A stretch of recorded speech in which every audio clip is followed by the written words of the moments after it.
Hello friends, today we will discuss about stability of any control system. तो जैसा कि अभी तक हम लोगों ने जितने भी लेक्चर्स देखे हैं उसमें हमने कंट्रोल सिस्टम के बारे में जाना, किसी भी कंट्रोल सिस्टम को मॉडल कैसे करते हैं, उसके बाद मॉडल करने के बाद ओवरऑल ट्रांसफ़र फंक्शन कैसे निकाला जाता है। एक्चुअली हम लोग ट्रांसफ़र फंक्शन से ही किसी भी सिस्टम की टाइम के अकॉर्डिंग उसका परफॉर्मेंस, उसकी स्टेबिलिटी सभी कुछ जानते हैं। तो हमने देखा है यहाँ पे block diagram method, signal flow graph, उसके बाद मेसन्स गेन फार्मूला से हम लोग ट्रांसफर फंक्शन निकाला है। उसके बाद किसी भी सिस्टम का मैथमेटिकल मॉडलिंग कैसे करते हैं, इलेक्ट्रिकल एनालॉजी कैसे निकालते हैं। उसके बाद टाइम परफॉर्मेंस के लिए हम लोग फर्स्ट ऑर्डर सिस्टम और सेकंड ऑर्डर सिस्टम की हेल्प लेते हैं।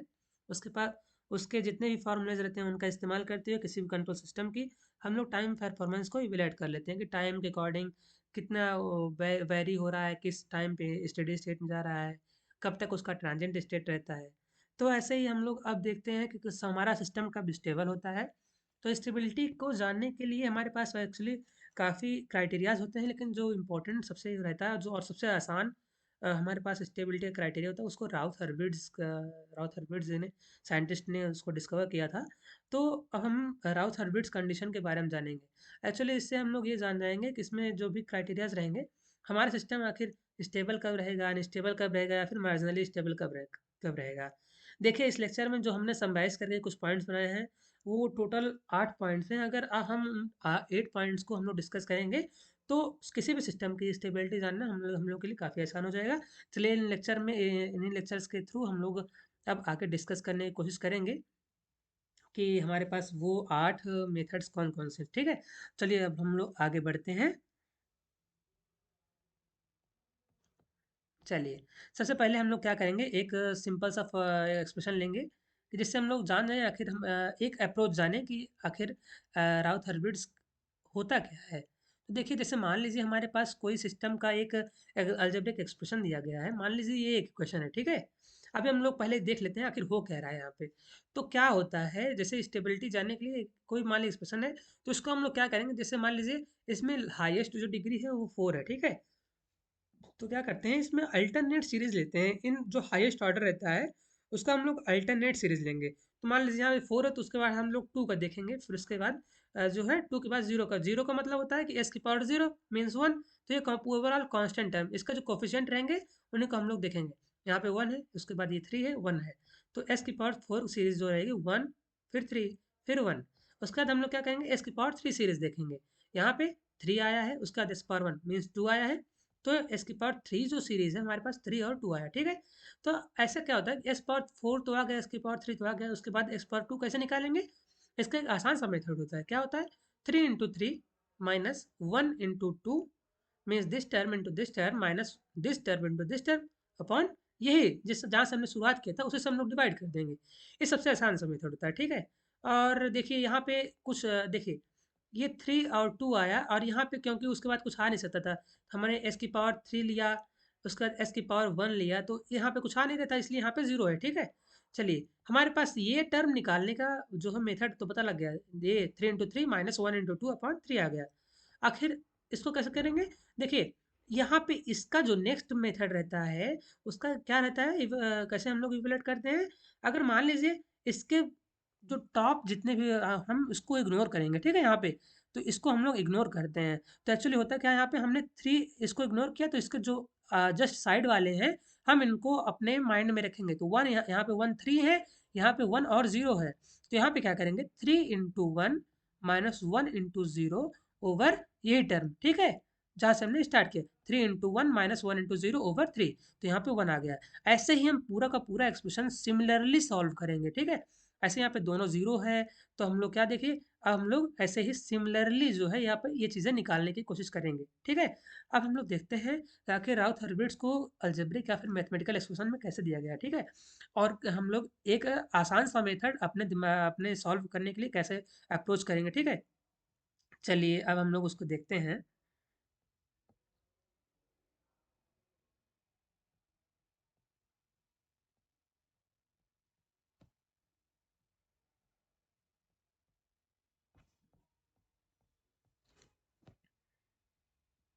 देखिएगा, अलजेब्रिक एक्सप्रेशन का है मतलब कि वही चीज़ें, सेम चीज़ें हमने मैथमेटिकल एक्सप्रेशन में बाँध दी हैं। तो इसमें ज़्यादा कुछ हम लोग किया क्या, पहले सबसे पहले एस की पावर एन सीरीज हम लोग ले लेंगे, उसके बाद एस की power N series S minus one को देंगे। अब उसके बाद क्या करेंगे, वही same method A one A two minus A not A three over A one. और ऐसे ही यहाँ पे क्या करेंगे, हमने बी टू निकालने के लिए इन दोनों को इग्नोर किया, उसके बाद क्या करेंगे A one into A four minus A not into A five upon A one कर दिया, ठीक है। वही सेम चीज़ें हम लोग सेम लॉजिक हर जगह लगाते चले जाएंगे, ठीक है। तो ऐसे हमारा जो एक राउथ का चार्ट बन जाएगा, ये ऐसे कुछ फॉर्म में होगा, ठीक है। अब हम लोग नेक्स्ट एग्जांपल लेते हैं यहाँ पे एस की पावर थ्री, ठीक है। तो यहाँ पे क्या कर रहे हैं कि वही चीज़ें हमने की है यहाँ पे, स्पेशल केसेस ऑफ राउथ एरे। तो स्पेशल केसेस बारे में बाद में पढ़ेंगे, सबसे पहले हम लोग देख लेते हैं। सबसे पहले हम लोग देख लेते हैं कि आखिर इसका जो जनरल एक्सप्रेशन है कैसे है, ठीक है। और इसकी स्टार्टिंग हम लोग कहाँ से कर रहे हैं, वो होगा, देखिए ओवरऑल हमारे पास जो कंट्रोल सिस्टम स्टार्ट है, ट्रांसफर फंक्शन होता है। ट्रांसफर फंक्शन हमने किसी चीज सिस्टम का इवेलुएट कर लिया, तो उसका एक न्यूमरेटर रहेगा, उसका एक डिनोमिनेटर रहेगा। Denominator is equal to zero, आपका कुछ एक्सप्रेशन आएगा जो कि ऐसे पॉलिनोमियल एक्सप्रेशन में रहेगा। जब ये इज इक्वल टू जीरो करते हैं तो वही हमारे पास किसी सिस्टम का किसी रूट्स देगा, या फिर वही चीज़ें जो रूट्स रहेंगी वही पोल्स कहलाती हैं, ठीक है। क्योंकि डिनोमिनेटर के जितने भी रूट्स रहते हैं वो क्या होते हैं, आखिर पोल्स ही तो होते हैं। अब हम लोग नेक्स्ट देखते हैं कि हमने राउथ टेबल यहाँ पे बनाएंगे, तो इन द सेम वे जैसे अभी हम लोगों ने पिछले एग्जांपल्स में देखा है, तो राउथ एरे का हम लोग कंस्ट्रक्शन करेंगे। देखिए यहाँ पे जो डिटर्मिनेंट कहने का मतलब है वही चीज़, सेम चीज़ें, ठीक है। जैसे कि A N minus one minus this into this over this into this upon A N minus one. तो वही चीज़ें हैं कि माइनस जब कॉमन ले लेंगे तो वो क्या होगा, डिटर्मिनेंट का काम करेगा, ठीक है। तो इसमें कुछ ज़्यादा घबराने की जरूरत नहीं है, सेम चीज़ें हैं, ठीक है। सॉल्व करने का मेथड जो हमने बताया है, ठीक है। और नेक्स्ट हम लोग देखेंगे कि अम, देखिए अब हम लोग क्या करते हैं, जैसे अभी तक जितना हम लोग कंट्रोल सिस्टम पढ़ा है उसको उसको थोड़ा सा माइंड में जस्ट लाते हैं। और यहाँ पे इसका नाम क्या है, डिस्क ड्राइव ग्रिड कंट्रोल, ठीक है। ऐसे जनरली इसका काम नहीं रहता, लेकिन जो हम लोग यहाँ पे देखेंगे तो उससे एक क्या कहते हैं उसको अप्रोच हम लोग हमारे पास डेवलप हो जाएगा, ठीक है। एक कॉन्सेप्ट डेवलप होगा कि हम लोग स्टार्टिंग से अपने आप को कनेक्ट कर पाएंगे, ठीक है। तो चलिए हम लोग देखते हैं, जैसे मान लीजिए यही हमारा डिस्क ड्राइव रीड कंट्रोल का एक स्ट्रक्चर होता है, ठीक है। यहाँ एम्पलीफायर, मोटर कॉइल, यहाँ वेलोसिटी सेंसर, यहाँ पे पोजीशन सेंसर, ठीक है। और ये हमारे पास कुछ एक्सप्रेशंस रहते हैं। अब यहाँ पे क्या होता है, अगर हमारे पास ये दोनों सीरीज में है, और ये देखिए ये दोनों आपस में पैरेलल में है, ये सीरीज में, ये सीरीज में, ये सीरीज में, और उसके बाद ये है, ठीक है। तो हम लोग क्या करेंगे कि देखिए ये दोनों पैरेलल में, तो पैरेलल वाले क्या होते हैं, ऐड हो जाते हैं, ठीक है। तो वन प्लस के वन एस हो गया, वन प्लस के वन एस हो गया। और उसके बाद ये दोनों भी आपस में सीरीज में है, तो क्या सीरीज में हो गया, तो क्या हो गया, ये दोनों इनटू हो जाएंगे, प्रोडक्ट हो जाएंगे, ठीक है। और उसके बाद हम लोग देखेंगे कि यहाँ पे overall K into G one S into G two S, मतलब ये चारों के चारों आपस में सीरीज में है, तो इन सब का प्रोडक्ट हो जाएगा, ठीक है। तो ओवरऑल जो हमारे पास एक्सप्रेशन आ रहा है, देखिए ये ऐड हो गया था, ये दोनों ये तीनों क्या होंगे, आपस में प्रोडक्ट हो जाएंगे। और उसके बाद ये क्या करेंगे, ये एक हमारे पास एक्सप्रेशन है, ये एक्सप्रेशन आएगा, तो ये क्या कर रहा है, फीडबैक का काम कर रहा है। तो हमारे पास क्या टर्म हो जाएगा, G S over one plus G S H S. तो हमारे पास ये क्या करेगा, जी एस का काम करेगा, ये एच एस का काम करेगा। तो इन द सेम वे हमने ट्रांसफर फंक्शन निकाला, और उसके बाद इसका डिनोमिनेटर को हमने इक्वल टू जीरो कर दिया है, जो कि हमारे पास कैरेक्टरिस्टिक इक्वेशन है। अब इन्हीं के रूट्स जो रहेंगे वही हमारे पोल्स रहेंगे। और अगर हमें मान लीजिए कोई भी देखना है कि स्टेबिलिटी के देखना है, तो हम लोग क्या करेंगे, यहाँ पे अब राउथ लगाएंगे, ठीक है। यहाँ पे राउथ हर्बिट्स का क्राइटेरिया लगा देंगे। इन सभी के हमने क्या किया है कि सबके सीरीज में, अल्टरनेट सीरीज में हमने राउथ टेबल बनाई है। अब उसका राउथ में क्या, चलिए अब हम लोग यहाँ पे सबसे पहला अपना जो सबसे पहला रूल रहेगा उसको करते हैं। सबसे पहला रूल क्या रहता है कि जो फर्स्ट कॉलम रहना चाहिए, जो फर्स्ट कॉलम रहना चाहिए वो सेम साइन रहना चाहिए, ठीक है। हमारे पास जो फर्स्ट कॉलम रहना चाहिए वो सेम साइन रहना चाहिए, जिससे कि हमारे जो सारे पोल्स रहे वो ओरिजिन के लेफ्ट साइड पे एग्जिस्ट करें। ओरिजिन के लेफ्ट साइड पे एग्जिस्ट करने का मतलब होता है कि हमारे सारे जो हमारा सिस्टम रहेगा वो स्टेबल रहेगा, ठीक है। वो हमारा सिस्टम स्टेबल रहेगा। और वाई एक्सिस जो होती है, वाई एक्सिस हमारी डिटरमाइन करती है कि हमारा सिस्टम आखिर मार्जिनली स्टेबल है या फिर अनस्टेबल है। और अगर कोई भी पोल हमारा या फिर रूट्स राइट हैंड साइड में एग्जिस्ट कर रहा है, तो वो हमारा सिस्टम अनस्टेबल हो जाता है। Y axis determines whether the control system, whether our system is marginally stable और अनस्टेबल। ठीक है, तो अब यहाँ पे हम लोग देखेंगे कि हमारा जो फर्स्ट रूल अभी तक का आया है कि हमारा जो फर्स्ट कॉलम रहना चाहिए उसके सभी सेम रूल्स, सभी जो रूट्स रहने चाहिए वो सेम रहना चाहिए, या फिर ग्रेटर देन जीरो, या फिर वो पॉजिटिव होना चाहिए। अब यहाँ पे क्या किया है कि सबसे पहला वन तो पॉजिटिव है, ये भी पॉजिटिव है, तो B one must be greater than zero होना चाहिए। उसके बाद ये जो एक्सप्रेशन है 5000 के है वो भी ग्रेटर देन जीरो होना चाहिए।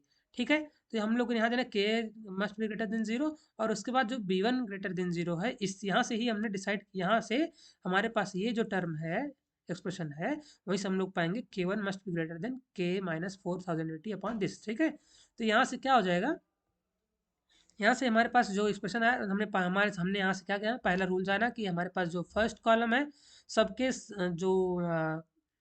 सबके जो साइन है वो सेम रहना चाहिए और must be greater than zero. ठीक है, तो वहाँ से हम लोगों ने सबसे पहला अपना रूल जान लिया है।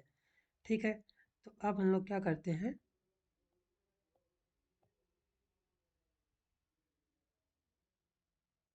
चलिए यहाँ पे एक रूल और हम लोग देख सकते हैं, लेकिन चलिए ठीक है, उसको हम लोग आगे डिस्कस कर रहे हैं। अब दूसरा जो हमारे पास नियम है उसको हम लोग जानने के लिए यहाँ पे नेक्स्ट जो एग्जांपल ले रहे हैं, नेक्स्ट एग्जांपल हमारे पास है, मान लीजिए हमारे पास एग्जांपल आ गया, तो यहाँ पे हमने एक्स की power 5, x power 3, x power 1 का ऑर्डर लिया, फिर 4 लिया। देखिए यहाँ पे अब हमारे पास एक रूल आता है कि अगर मान लीजिए किसी भी रो में अगर हमारा फर्स्ट एलिमेंट ज़ीरो होता है, तो हम लोग क्या करेंगे, उस ज़ीरो को हम लोग रिप्लेस करते हैं किसी भी स्मॉल पॉजिटिव नंबर, जिसको हम लोग एप्सिलॉन से यहाँ पे डिनोट कर देंगे। ठीक है, epsilon is a very small positive number. तो यहाँ से हमारे पास एक एक्सप्रेशन आ गया, और उसके बाद ही हम लोग किसी भी जो एक्सप्रेशन रहेगा उसको आगे से ही सॉल्व करते चले जाएंगे।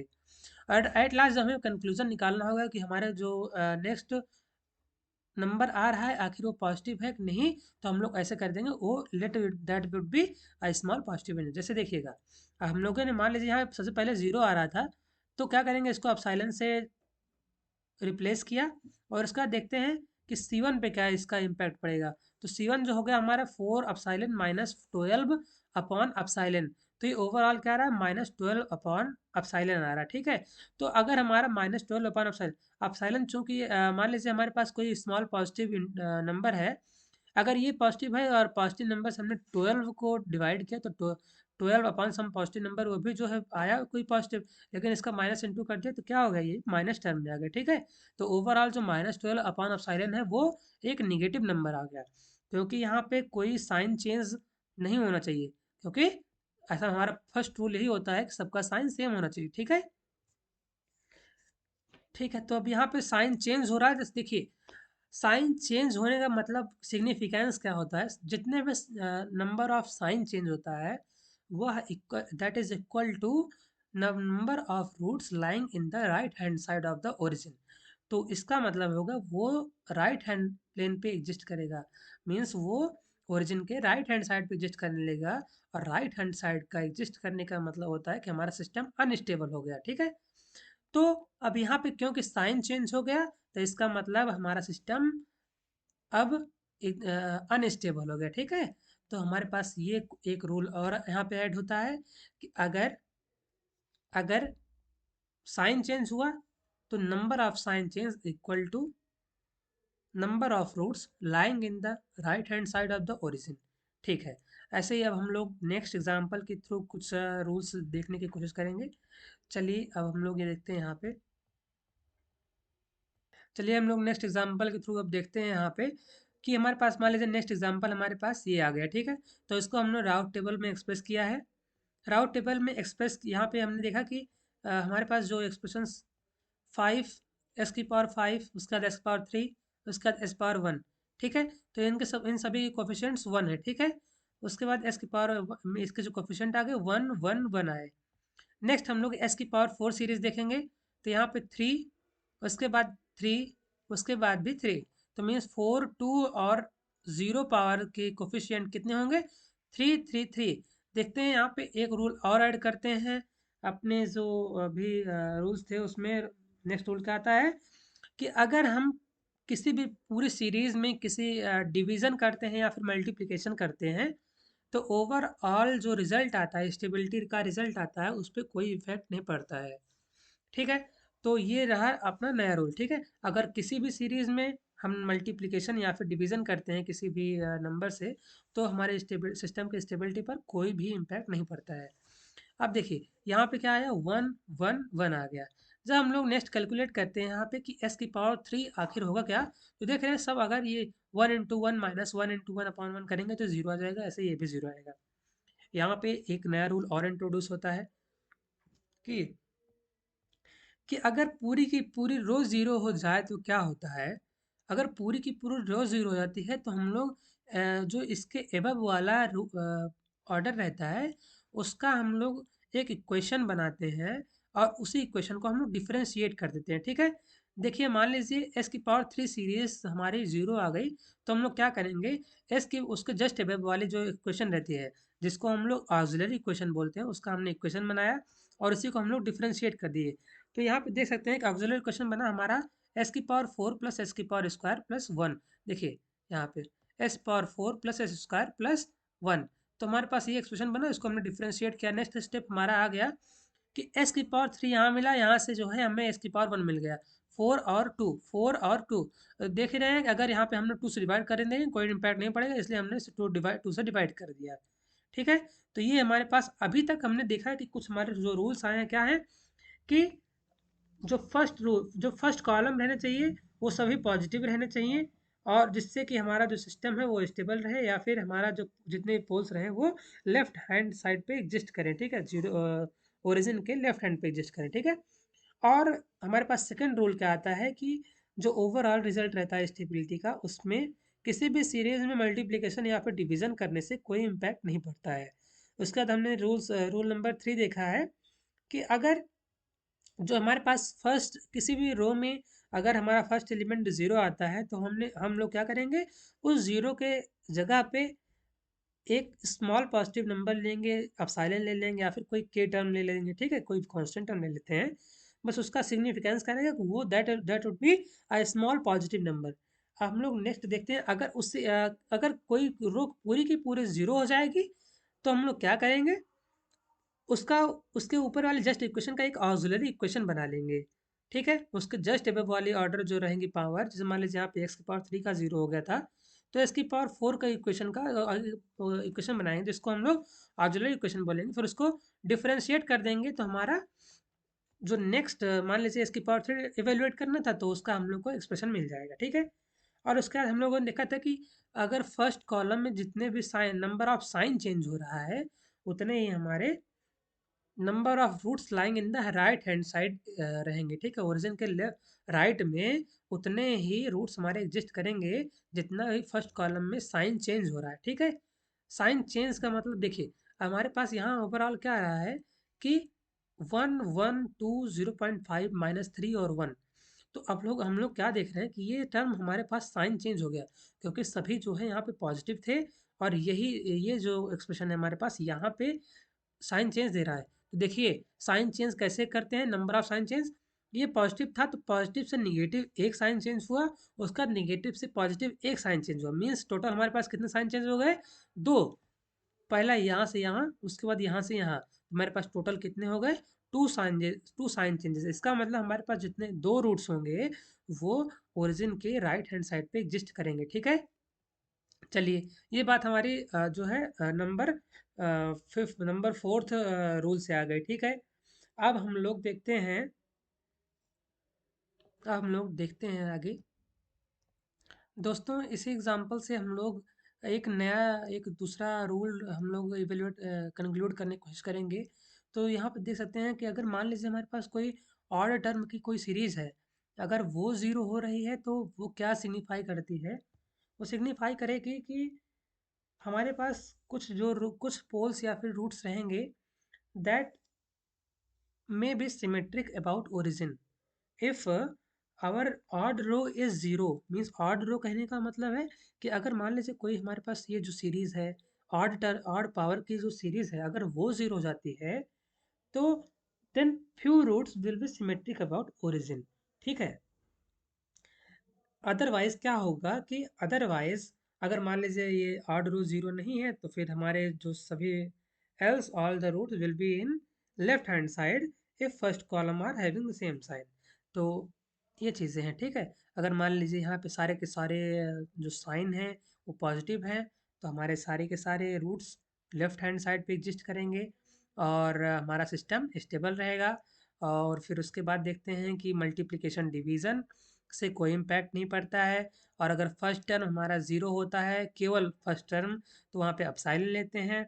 और उसके बाद ये अगर मान लीजिए पूरी की पूरी रो ज़ीरो हो जाती है तो एक ऑक्सिलरी इक्वेशन बना के उसको डिफरेंशिएट कर देते हैं। और उसके बाद यहाँ पे हमने देखा कि अगर मान लीजिए कोई ऑड टर्म की अगर कोई सीरीज़ है, ऑड टर्म की सीरीज़ अगर पूरी पूरी ज़ीरो होती है तो हमारे पास कुछ रूट्स या पोल्स रहेंगे जो कि ओरिजिन के अबाउट सिमेट्रिक रहेंगे। देखिए ओरिजिन के अबाउट सिमेट्रिक कहने का मतलब क्या होता है वो हम लोग इस फिगर से देख सकते हैं। देखिए ये रहा एक फिगर जो कि रिप्रेजेंट करता है कि आखिर कोई भी सिस्टम ओरिजिन के अराउंड सिमेट्रिक कैसे रहता है, ठीक है। तो देख सकते हैं कि ये मान लीजिए हमारे पास ओरिजिन है। उसके बाद ये मान लीजिए कोई पोल यहाँ पे है कोई पोल यहाँ पे है, ठीक है। और यहाँ से ओवरऑल जो डिस्टेंस निकल के आएगी, ठीक है। अगर मान लीजिए ये x1 और y1 है तो ओवरऑल डिस्टेंस क्या है under root x1 square plus x2 square. और यहाँ से मान लीजिए x2 y2 है तो ये under root x2 y2 under root X two square plus Y two square. तो ये दोनों डिस्टेंस अगर सेम है तो इसका मतलब क्या है हमारा जो सेम है और यहाँ से जो एंगल है वो भी सेम है। तो क्या हो जाएगा ये सिमेट्रिक हो जाएंगे आपस में, ठीक है।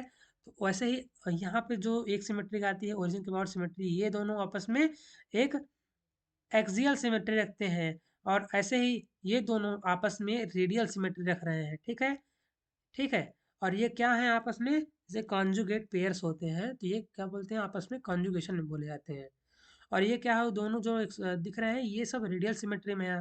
जैसे मान लीजिए अगर कोई सर्कल बना देंगे तो ये दोनों एक ही सर्कल पे एग्जिस्ट करेंगे, इसीलिए इनको रेडियल सिमेट्री एग्जिस्ट करना कह रेडियल सिमेट्री ये हम लोग शो कर रहे हैं, ठीक है। और ये दोनों आपस में कॉन्जुगेशन में है, ठीक है। अब हम लोग देखते हैं कि ऐसे ही हमारे पास जो रेडियल सिमेट्री निकल के आती है वो कुछ जो हमारे पास पोल्स रहते हैं वो वाई एक्सिस पर भी एग्जिस्ट कर सकते हैं। देखिए यहाँ पे कुछ बातें क्लियर हो जाती हैं। अगर मान लीजिए हमारे सारे के सारे पोल्स केवल लेफ्ट हैंड साइड पे ओरिजिन के लेफ्ट साइड पे एग्जिस्ट कर रहे हैं तो हमारा जो सिस्टम रहेगा वो स्टेबल रहेगा। अगर कोई भी पोल हमारा राइट हैंड साइड पे एग्जिस्ट कर गया या फिर फर्स्ट कॉलम में साइन चेंज हो गया तो वो अनस्टेबल हो गया। उसके बाद बात आती है कि वाई एक्सिस क्या डिटरमाइन करता है। वाई एक्सिस हमारा डिटरमाइन करता है कि हमारा सिस्टम मार्जिनली स्टेबल भी हो सकता है और अनस्टेबल भी हो सकता है। अब यहाँ पे देखिए केवल एक पॉइंट आप लोग रिमेंबर करिए, अगर हमारे पास नॉन रिपीटेड रूट्स है, अगर हमारे पास कोई भी रूट्स रिपीट नहीं हो रहा है, ठीक है, किसी भी लोकेशन पे अगर रूट हमारा रिपीट नहीं हो रहा है तो सिस्टम हमारा मार्जिनली स्टेबल होगा, ठीक है। सिस्टम हमारा मार्जिनली स्टेबल होगा। अगर रूट्स हमारा रिपीट कर गया तो सिस्टम क्या हो जाएगा अनस्टेबल हो जाएगा, ठीक है। ये बात आप लोग दिमाग में रखिए या फिर आप लोग नोट कर लीजिए कि अगर यहाँ पे रिपीटेड रूट हुआ इस एक्सिस पे या फिर ओरिजिन पे अगर कहीं भी रिपीटेड रूट हो गया तो हमारा सिस्टम अनस्टेबल हो जाएगा, ठीक है। चलिए यहाँ से हम लोगों को बातें सारी क्लियर हो गई हैं। अब हम लोग नेक्स्ट जो है इस पे बढ़ने की कोशिश करेंगे। देखिए ये रहा आपका रियल कॉन्जुगेट पेयर्स, ये रहा आपका इमेजिनरी कॉन्जुगेट पेयर्स, ठीक है। चलिए so friends by this example we will be taking all the conclusions from all the rules we have discussed earlier, okay। then here जो हमारे पास एग्जांपल है वो एज पर दिस जो एग्जांपल है उसका हमने क्या किया यहाँ पे राउट्स का टेबल बनाया। तो 124 उसके बाद -25, फिर फोर्थ ऑर्डर की सीरीज में हमारे पास 2 आया 48 आया और -50 आया। और इसका क्या करेंगे हम लोग जब एस यहाँ पे देखते हैं कि 3 का निकालेंगे तो ये ओवरऑल 0 आ रहा है क्यों 2 इंटू 24 -1 इंटू 48 अपॉन 2 करेंगे तो ये 0 आ गया। ऐसे ही हम लोग क्या करेंगे इसको इग्नोर किया तो 1 into -50 sorry 2 into -25 -1 into -50 upon 2 किया, ये भी 0 आ गया। तो अगर कहने का मतलब अगर हमारे पास रो थर्ड 0 आ गई तो रो थर्ड 0 आ गई तो इसको कैलकुलेट कैसे करेंगे तो फोर्थ ऑर्डर की सीरीज बना के उसको हम लोग डिफ्रेंशिएट कर दिए और जब इसको हमने डिफरेंशिएट किया तो हमारे पास आ गया 8s³ प्लस 96s। ठीक है, यहाँ से हम लोग को ऐसे ही पूरी की पूरी राउस टेबल मिल जाएगी। लेकिन इसके पहले जो हम लोग क्या डिसाइड कर सकते हैं, देखिए इसके पहले जो हमारे पास कुछ कंक्लूजन्स रहते हैं, क्या रहते हैं कि हमारे पास जो ये ऑक्सिलरी इक्वेशन होती है, एक्चुअली ये ऑक्सिलरी इक्वेशन क्या कर सकती है, पूरे के पूरे जो हमारे पास एक्सप्रेशन है उसका फैक्टर होती है। ठीक है, तो कहने का मतलब है, अगर इससे, इस एक्सप्रेशन से और इस ऑक्सिलरी इक्वेशन से हम लोग इसको डिवाइड करेंगे तो ये पूरा का पूरा कंप्लीटली डिविजिबल होगा। ठीक है, क्यों? क्योंकि इसके सारे रूट्स इस एक्सप्रेशन के रूट्स रहेंगे। ठीक है, तो हमारे पास यहाँ पे एक चीज़ पॉइंट टू रिमेंबर होती है, क्या होती है कि ये पूरा का पूरा ऑक्सिलरी इक्वेशन हमारा इसका फैक्टर होता है, क्यू एस का फैक्टर होता है। ठीक है, तो हमारे पास देखिए इसके जितने रूट्स रहेंगे, इसके रूट्स हमने इवेलुएट कर लिए, तो क्या आ रहे हैं, S is equal two plus minus one into plus minus J5। ये इसके चारों रूट्स आ रहे हैं। तो ओवरऑल इसका हमने देख सकते हैं कि यहाँ पे टोटल कितने रूट्स हैं, टोटल हमारे पास 5 रूट्स हैं, टोटल 5 रूट्स हैं, जिसमें से कि 4 हमको पता लग चुके हैं। तो 4 और हम लोग जो एक बच रहा है उसको कैसे निकाल सकते हैं, इससे हम लोग डिवाइड कर देंगे इस एक्सप्रेशन से, तो हमारे पास 5वां रूट निकल आएगा। ठीक है, अब हम लोग क्या करेंगे, यहाँ पे देखिए हम लोग राउट टेबल जब बना लिए तो राउट टेबल में हम लोग को ये बना मिला। ठीक है, तो अब हमने क्या देख रहे हैं कि फर्स्ट कॉलम को जो हमने देखा है, यहाँ से देख के क्या लग रहा है कि ये चीज़ें, यहाँ पे साइन चेंज हो रहा है। साइन चेंज होने का मतलब number of sign change is equal to number of roots lying in the right hand side, right hand plane. तो यहाँ पे हम लोग क्या देखें कि एक रूट क्या रहेगा, वो सिस्टम ओरिजिन के राइट पे एग्जिस्ट करेगा, मीन सिस्टम हमारा अनस्टेबल हो गया। अब जब अनस्टेबल हो गया तो इसका मतलब यहाँ पे हम लोग देख सकते हैं कि सारे रूट्स में +1 जो है वो राइट पे एग्जिस्ट कर रहा है, -1 लेफ्ट पे हो गया, +J5 और -J5 ये जो है हमारे एक्सिस पे, हमारी एक्सिस पे, वाई एक्सिस पे ये लोग लोकेट हो गए, J5 और माइनस का J5। ठीक है, अब यहाँ से हम लोग देख सकते हैं, क्योंकि सिस्टम तो एक बार जब अगर कोई भी लोकस, कोई भी पॉइंट अगर वहाँ पे चला गया राइट पे, तो अनस्टेबल हो गया। मैटर नहीं करता कि हमारे पास और रूट्स कहाँ लोकेट हुए हैं। ठीक है, और रूट का लोकस आखिर होता गया है, उसको मैटर नहीं करता है। अब यहाँ पे देखेंगे हम लोग, जैसे उसको डिवाइड किए थे ना, अगर ऑक्सिलरी इक्वेशन डिवाइड करेंगे तो हमारे पास जो एक्सप्रेशन आ रहा है वो आ रहा है s+2, और s+2 इज इक्वल टू 0 का मतलब हो गया s इज इक्वल टू -2। तो -2 कहने का मतलब सारे के सारे जो पॉइंट्स हैं वो सभी या तो आई एक्सिस पे हैं या तो राइट लेफ्ट प्लेन पे हैं। लेकिन +1 जो है, +1 हमारा राइट पे है, इसलिए पूरा का पूरा सिस्टम अनस्टेबल हो गया है। देखिए फ्रेंड्स, अभी मैं आपको दिखाने चल रहा हूँ हमारे पास टोटल कितने रूल्स हैं, और वही रूल्स हम लोग याद रखेंगे। ठीक है, चलिए अब हम लोग यहाँ देखते हैं